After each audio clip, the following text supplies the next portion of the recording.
name is Tzvi Lebetkin, the Rabbi from another planet. Please like, share, and subscribe, and ring that little bell. Ring the little bell so you're notified when Jew videos drop. They're all Jewish, okay? They're all Jewy videos. Look at me. Really? And there's no turning off this. I can turn down the Jew, switch a bit, but not much, right? I still, underneath the camera, underneath the picture here, I do have a bagel ready to go. No, there is no opposition on the Jewy. So when Jew videos drop, how about when new video drops? They're all freaking Jew. God, I hope this doesn't get me bad. Anyway, hello, I watched Star Trek. Maybe I should have just opened with that. I don't know. Hello, I've been watching Star Trek, and I quite like Star Trek. Now, I do a bit of a preamble in the review. This is from my live stream I did last night. I'm hoping to get this out today or tomorrow. I'm recording this on Friday, February 17th, so when you see it is when it goes out.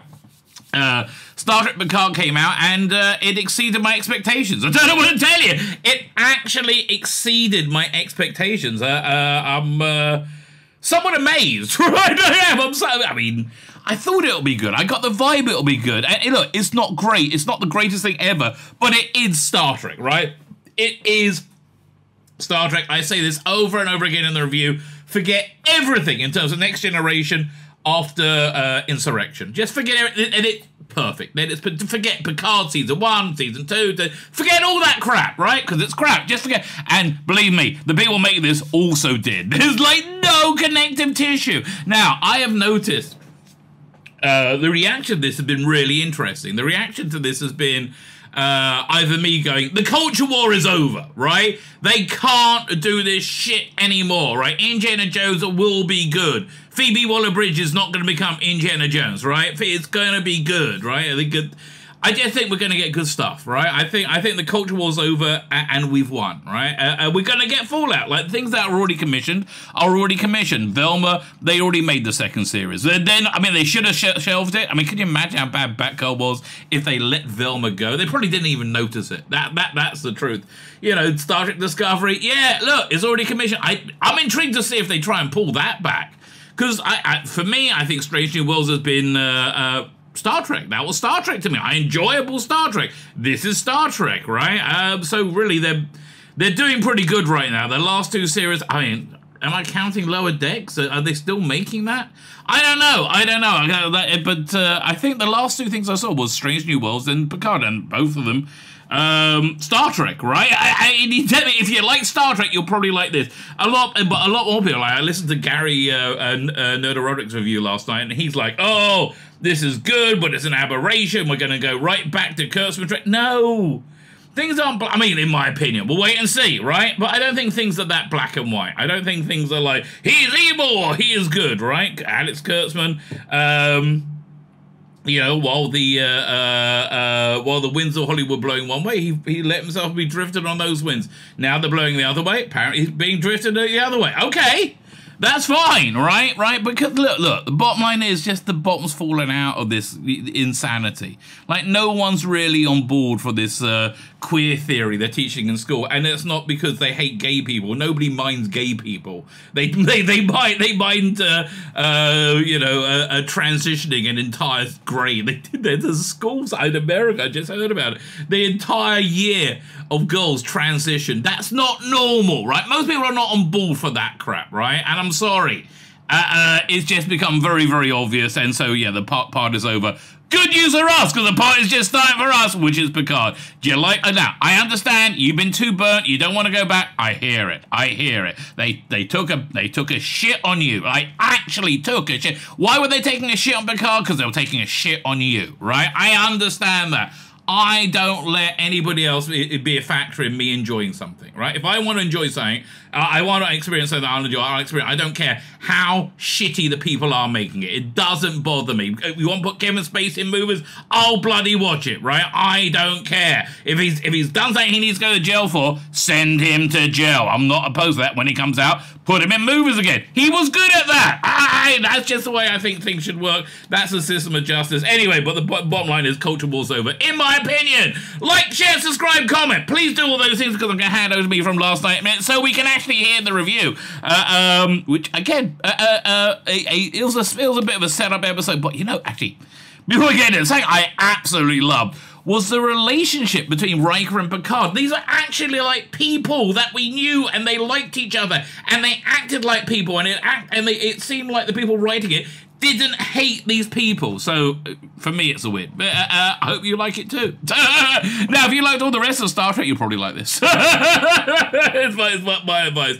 Like, share, subscribe, comment. Thank you very much. Look in the video notes. You'll find my Instagram, my Twitter, Substack. Substack is my email newsletter. I'm doing AI voice clone books on tape, like out of print books. So mainly Doctor Who ones right now. The first one's going to be this one, Doctor Who: The Dying Days, read by Paul McGann, right? Love to do some of that old Star Trek fiction. Is it Larry David?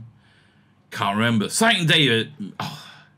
He has some great Star Trek novels. Could you imagine getting Patrick Stewart of AI voice clone and Patrick Stewart to read that as a book on tape? Or John Delancey? What was that? There was that book called Q-List, I think he did. That was really... Peter David. That'd be awesome. Anyway, go to my video and go in the video, sign up for Substack.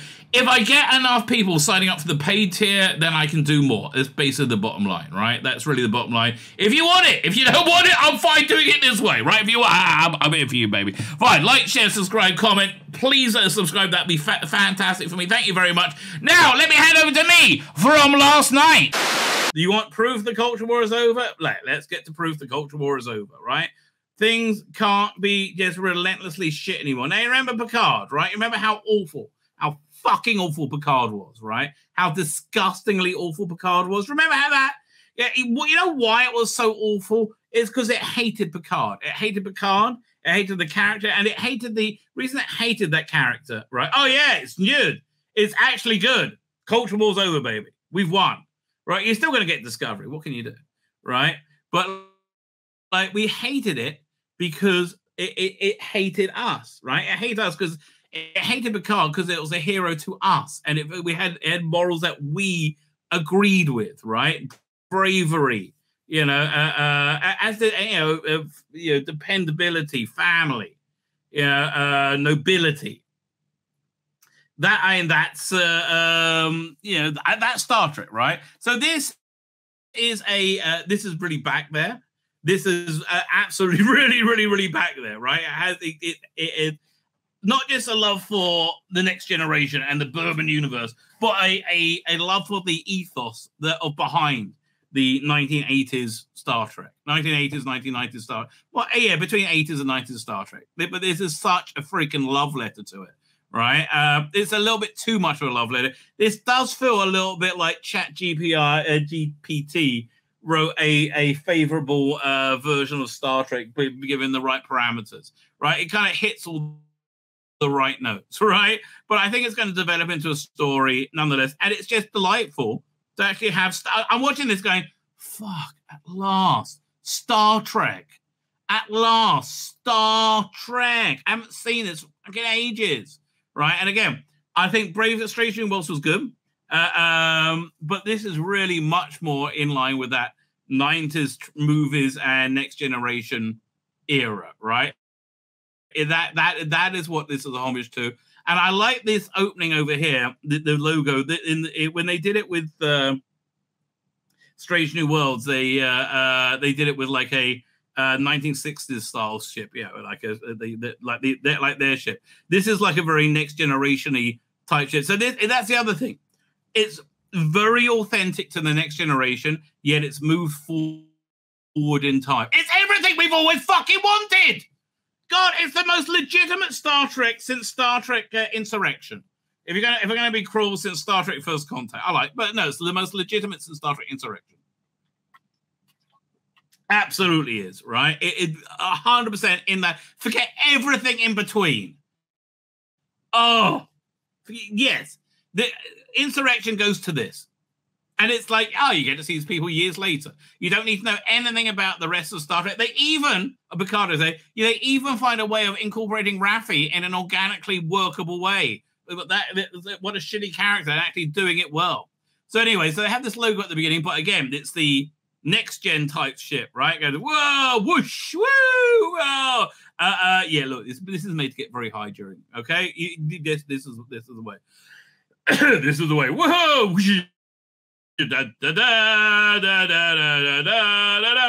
So then, look at this. Straight away, a touchstone to that 80s movie Trek. Look, in the 20th, that was in the 23rd century, was right? And I bet it's going to end with the captain saying, and the adventure continues, right? I hope it does, right? But in the 25th century, it was the 24th, that's the early 25s, right? But it's immediately you got a touchstone to Star Trek, the Star Trek 2, 3, and 4, right? Which I think is very good, right? It's a loving homage, right? So then but then you paste in modernity, right? This feels like modern TV, like it fits that aesthetic, right? And you have the starship, which is much smaller than you know, right? And it's playing this old timey music, and this other little ship is about to go onto clunk, and it logs on. This is weird, right? At the time that the person that they latch onto the ship is playing a log entry from Captain Picard from The Best of Both Worlds Part 1, right before he was Lakuta. So why are they playing that other than for member bearers? I hope there's going to have some kind of bearing to the plot, right? Because there's a bit of a nice, but again, I love the aesthetic. They got that next gen aesthetic, and they got it lovingly. They got it in a realistic modern concept, right? I think that really works, right? So things are shaking around it, and then we get Crusher, very different type of Crusher. She looks great, and this is a great scene for her. It's a great action scene. Feels very much like the same characters, right? Even though she's had a big life change, which we don't know about yet. But it feels like, it feels the same way Star Trek 2 did or Star Trek 3 did from the original series. It felt like organically the same thing, moved on in the same universe, but modern, right? That's exact. So this is the same thing, right? Exactly the same. It feels like in the same universe, but modernized, right? And she looks great in this. I have to tell you, she looks fantastic. She is very good in this. So there are people boarding the ship, and there's great action sequence, right? You get these people, you see them in the trailers with that like Star Trek alien faces. In they come, and pew pew pew pew, and she's great. She has a great shootout with them, right? It's genuinely very good, right? Very good action sequence, goes on for a while. She's convincing in it, right? It doesn't feel like she's being it doesn't feel like she's being a Mary Sue, right? She feels like she's acting like her age, but she's certainly has some training since last time, and yeah, she blows up the gas pipe thing to cause a diversion and shoots people, blah blah blah blah. But she gets shot, right? And so she sends a coded message to Jean-Luc Picard, Admiral Picard, with the what's it called? Myriad. Is it under the codec Myriad? Right. So then finally they get the warp core charged up. Oh, when they were being boarded, there was somebody else, and she like closed the door and had them kept outside with them. It's just like, oh, let me in. I'm like, wow, that's pretty cold. So anyway, finally the warp core gets charged up, and fine. They send the message, and then whoosh, off they go. Right, and we're into titles. Finally, it's earned it. To me, it's earned those titles, right? Finally. Thank God. It was took a long time, but yeah, it actually genuinely earned those titles. So again, part 1, the next generation. Forget everything after Insurrection to this. I love they call it the next generation, right? It's clever. It's what the episode's about. So it starts off in Chateau Picard. He's looking at this god-awful painting they used to have in the Enterprise. Like, really, the man of like taste and sermon has this piece of shit, but yeah, he loved it. He's like, oh, I think I'll give it to Geordie LaForge, and his Irish Romulan fuck buddy, who looks like she is crazily good in bed, right? It looks like she is absolutely crazily good in bed. She's like, no, don't get rid of it. And he's packing up all his stuff because he's going with her to some Romulan, I don't know, some shit. There's some plot device that he's not going to go to. But it's basically a reason to like look at some member bearers. So he plays with his flute. He's like, "Are you sure you're putting all this stuff away? Is a good idea?" He said, "No, I want to move for the future, right?" And he says, "All this stuff is very meaningful for me." And he has a flute from The Inner Light, which again I like. He said, "I remember people things in my life." It's all very good, right? That night he's playing the same music as you hear on the ship with Crusher at the beginning, and he's doing everything you always thought Picard would be doing when he's retired. Picardy stuff, writing stuff, being Picard with a villa, right? Forget everything from Insurrection onwards, and this is freaking awesome, right? And he hears like a chirp. It's like, computer, do you know where that's coming from? Like, no, we can't find it either. Why can't they find it if he can? I mean, fine, but he finds it. He's in this old box with his uniform, and it's his old badge. His badge is getting a message like, what the hell? And it says, it's got a codec you need to run through. It says, and it works out, codec myriad. So he gets this message from Beverly Crusher. No one's heard from Crusher for 20 years. Apparently she just vanished, right? And completely cut off contact with everyone, right? And so she says, gives a code as a humbar or bombar or some code word or everything. Don't trust anybody. We're here, and gives coordinates. And then that's basically it, right? Don't trust anyone. He's like, oh, Beverly, oh. So then he talks over with his again. She looks like she's, because they go talk about how wild what Romulan lovers are. Yes. More of that, please. Okay, who would you voice clone to read erotic Star Trek fan fiction? I'm talking about heterosexual. Who? 709 is the obvious choice, I guess. No. Terry Farrell. Okay, that's exactly. Thank you. I'm embarrassed it took me so long to work it out, right? Again, if it's the fan fiction with the Duras sisters and some kind of lesbian violent tryst with Leela, then it's Louise Jameson reading that. That's a scientifically correct answer. So she's like, you're going to go. Yeah, you're going to go. But you will meet up again and we'll have sex by the end. You're now young virile Picard. Snoggy. And they still have the picture. So there's a nice cut, though. Goes to a model of the Enterprise, and it's called Foundation Day. And everybody has different models of starships, right? And Riker's at a bar. This is for Frontier Day, and he says, "Why is anybody using the Enterprise ones?" He's like, "Those nobody wants those, the fat ones." It's like, really, but I'm gonna need the bottle. So he meets Picard there, who's undercover wearing a black hat. Like, really, yes, okay, he's there, and he's telling her about the message he got from Beverly. Riker's still with the Starfleet, but he's kind of like disassociated and turned off. So they basically meet, talking about everything. Says basically he's having trouble with his wife and wherever their kid is, and they'd be happy to be away for a bit. He feels like he might have done something wrong. He looks like he's been drinking too much. I guess we'll find out, but it still feels very organically like the same characters. Again, this is like if you were a fan of Star Trek, the original series, watching Star Trek 2 and 3, right? Much more than Star Trek, the motion picture, right? Because 2 and 3 really carries over the essence of it. So he's like, he said there's a word Hembar. Says, oh, you wouldn't know about that because you were Locutus at the time. You were incapacitated. Hember was a thing the Borg added a virus to so they added some lore and it was a virus to the tracking system that navigation system added 3 to all their coordinates. So if you do that, boom, he finds out where they are, and it's just outside Federation space, right? Meanwhile, people drinking these things.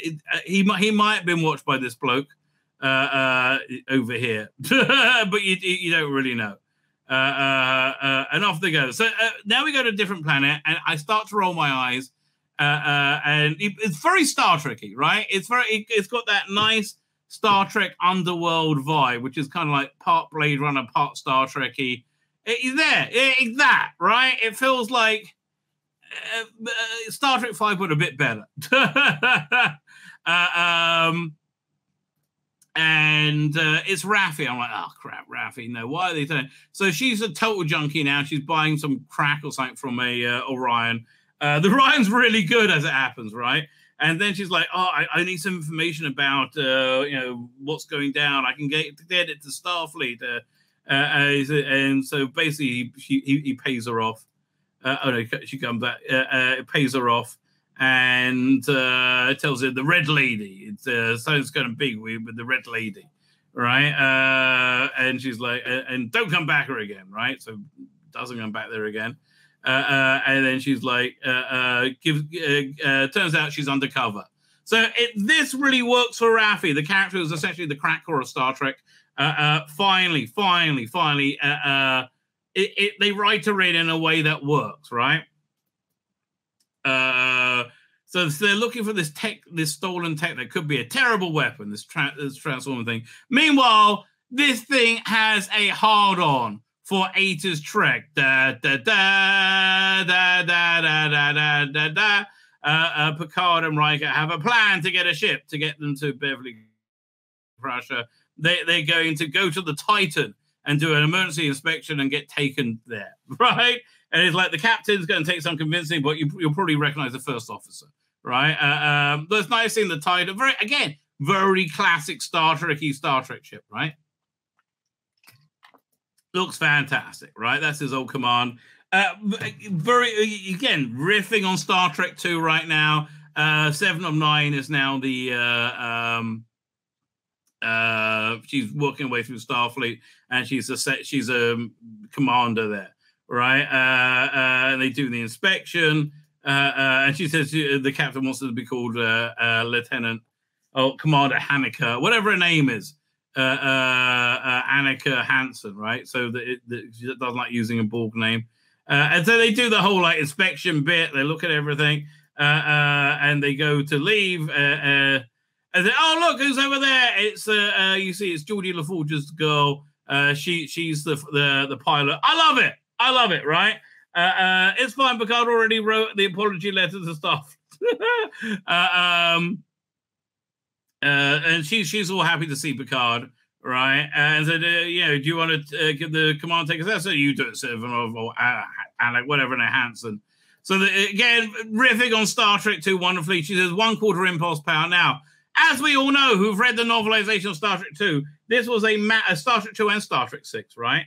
1/4 impulse power on Star Trek 2 when Savick took it out was massively too fast. It should have just been thrusters in space dock, right? And they just cleared the doors and they just survived.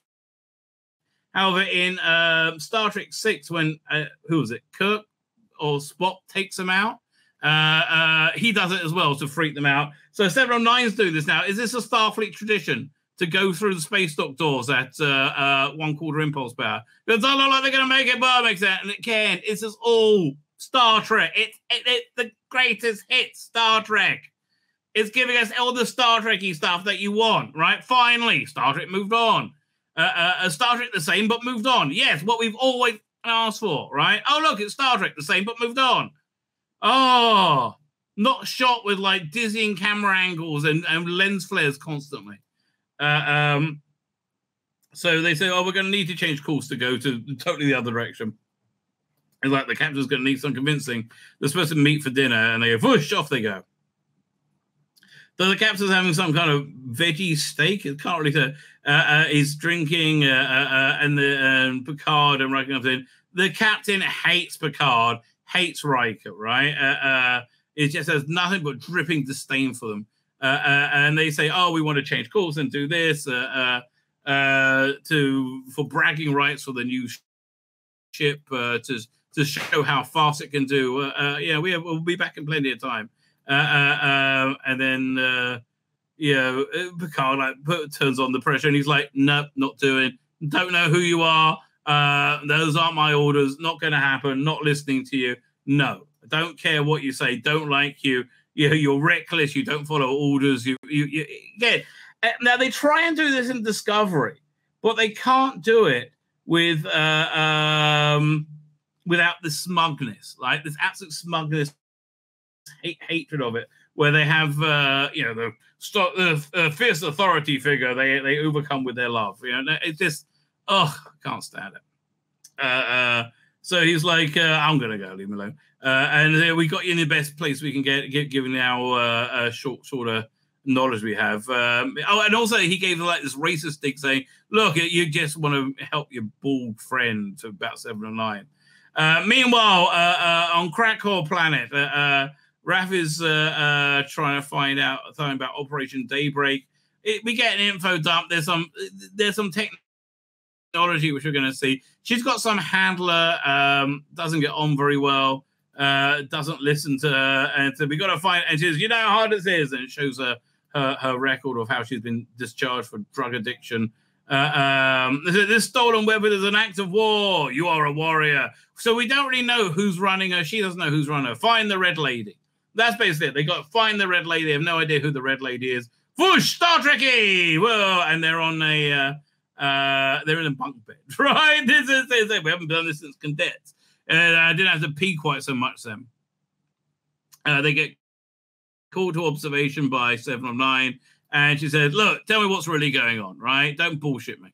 And they say, okay, fine, we got the message, blah, blah, blah, blah, blah, blah. And I said, you know what? I don't like Captain Cunt. I'm going to disobey orders in the Star Trekky way, right? We're going to where you want. Hey, yes, you are.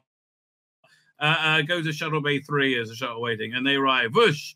And the captain wakes up and he goes, what is this? How are you doing? Oh, you're in trouble now. Meanwhile, Picard and Riker have left in a shuttle. Raph is trying to work out what the red lady is, going through that, and then finally found a report about a red statue of a lady being dedicated in dedication ceremony in wherever this place is. Right? You do get some nice little eye candy over here to all the different starships. For Frontier Day, so there's got to be some terrorist thing going on there. There's like a Voyager class ship over there, isn't it? And looks like an Enterprise B, or it's Enterprise C, I should say. Cool, yeah, I like the. But she found the red lady. It said the red lady's going to happen with it. Oh, gotta go there quickly. So she's in La Serena. Oh, this makes sense now in the context of Star Trek. Finally. Right, it said, I'm expecting a terrorist attack. You've got to get in touch with me. Get me through the Starfleet, and nobody listens. So suddenly, whoosh, the technology happens, and there's a giant ring around, and they fall through, and a portal opens up over there. They fall through there. I wonder if the portal stays there. Right, so basically, just drops the entire city. Oh no, the weapon's happening! Yay. But again. It's organic. It works, right? So they find where Beverly's ship is, and they go dock to it. And you get this nice little bit where they acknowledge they're older, and they say, "Oh, my knees hurt," and it was something else about aching. It says, "Yeah, just as long as we don't have to shoot or move, we should be fine." Right? And they go out there, phasers ready. They're looking for something. They see the blaster fire. There's a guy creep up behind Riker, but I missed the picture. And they find Beverly. She's in a suspended animation, but the guy's got the drop on Riker. And he's like, drop it. Then Riker bashes him in the face. And they ask him, who is he? And he's like Crusher's son, apparently. Right? And he's like, oh no, you've led them straight to us. Led who to us? Them. So this is clearly, he's also got an English accent. This is clearly Picard's son, right? Somehow. And they led them to us, and here's the bad guys, and they're much bigger. Well, this is a small starship. So they're in trouble. And end of part 1, right? It's basically, we're just starting the story. It's reverential to Star Trek. It doesn't take a shit on Star Trek. It's modern. It moves things forward. And I got a lot of pictures from the end titles because You could tell just by, again, the iconography of it, right? It's very, look at this, it's very Next Generation. It's very 80s, 90s Star Trek. It's that aesthetic moved forward, right? And lovingly so. So I think this is good. I think this is going to stay good. Special guest star, Jonathan Frakes. I think it's going to stay good. I thought this was going to be good. Near perfect, right? Ignore everything that happened from Insurrection onwards. I would suggest, and you have an organic, wonderful follow-up. My name's Tzvi Lebetkin, the Rabbi from another planet. Please like, share, and subscribe, and ring that little bell. Ring the little bell so you are notified when new videos drop.